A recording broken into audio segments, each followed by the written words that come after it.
Assalamualaikum warahmatullahi wabarakatuh. Perkenalkan, nama saya Chelsea Ferdina Haryadi dari kelas 1145 absen 6. Dalam video presentasi virtual kali ini, saya akan menjelaskan mengenai transport tumbuhan.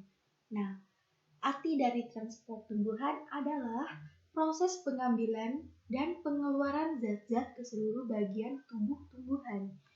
Di dalam transport tumbuhan ini ada yang namanya proses pengangkutan.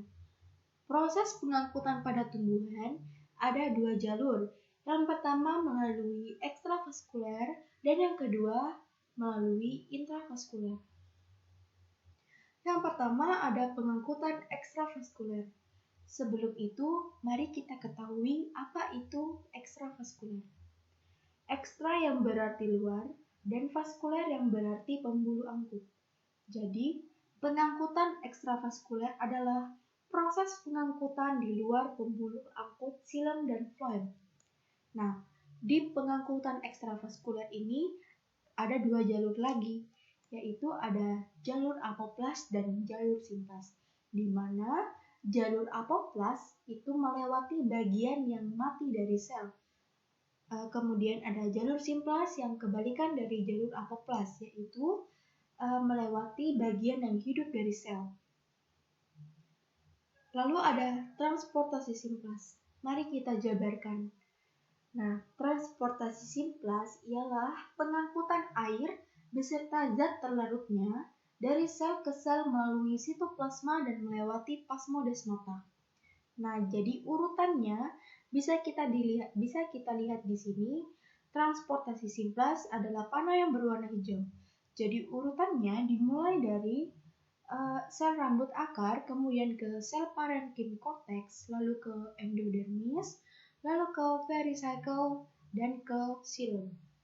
Nah, pada transportasi simplas ini, perpindahan air tanah secara osmosis dan dilakukan transport aktif.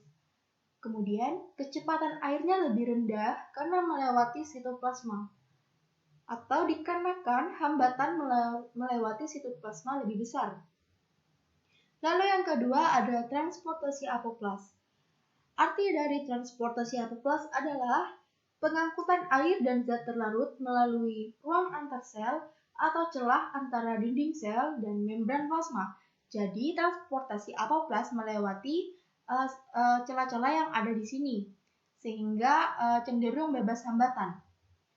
Transport apoplas ini bebas hambatan dikarenakan melewati ruang-ruang antar sel. Namun transportasi apoplas ini tidak dapat melewati endodermis dikarenakan terhalang oleh pita Kaspari. Pita Kaspari tersusun dari zat suberin atau lilin yang impermeable atau tidak dapat dilewati oleh air, sehingga air yang menuju ke endodermis nanti akan ditransfer secara simplas melalui sel-sel peresap. Jadi nanti akan beralih ke transportasi simplas.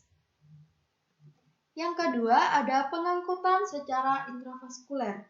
Nah, arti dari pengangkutan intravaskuler adalah proses pengangkutan zat melalui berkas pembuluh angkut, xilem, dan floem.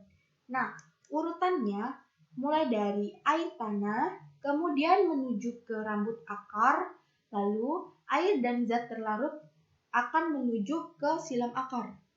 Setelah sampai di xilem akar akan dilanjutkan ke xilem batang. Setelah ke xilem batang akan dilanjutkan ke xilem daun. Nah, di xilem daun ini nantinya ada yang namanya xilem tangkai daun. Jadi setelah dari xilem batang akan diteruskan ke xilem tangkai daun. Setelah dari xilem tangkai daun akan dilanjutkan ke xilem tulang daun.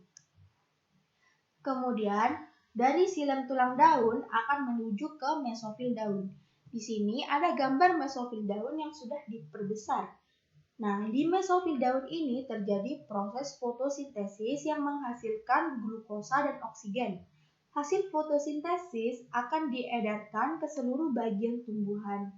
Nah, untuk glukosa sendiri akan dibawa oleh pembuluh floem, sedangkan untuk oksigen akan dikeluarkan melalui stomata.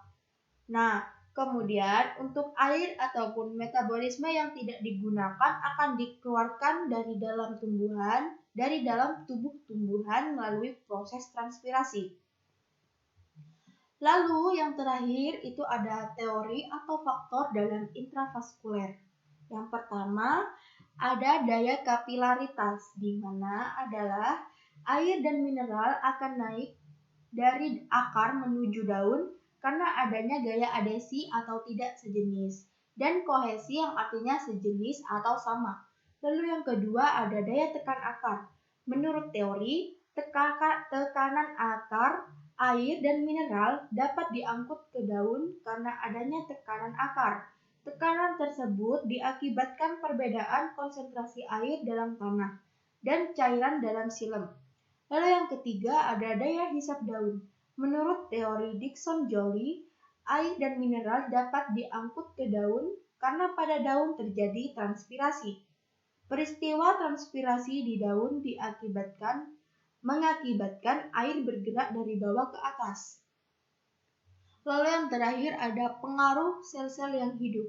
Menurut teori vital, air dan mineral dapat diangkut dari akar ke daun diakibatkan oleh adanya sel-sel hidup di sekitar silem.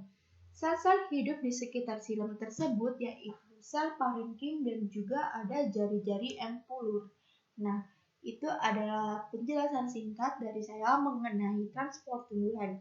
Bila ada kesalahan perkataan mohon dimaafkan. Wassalamualaikum warahmatullahi wabarakatuh. Terima kasih.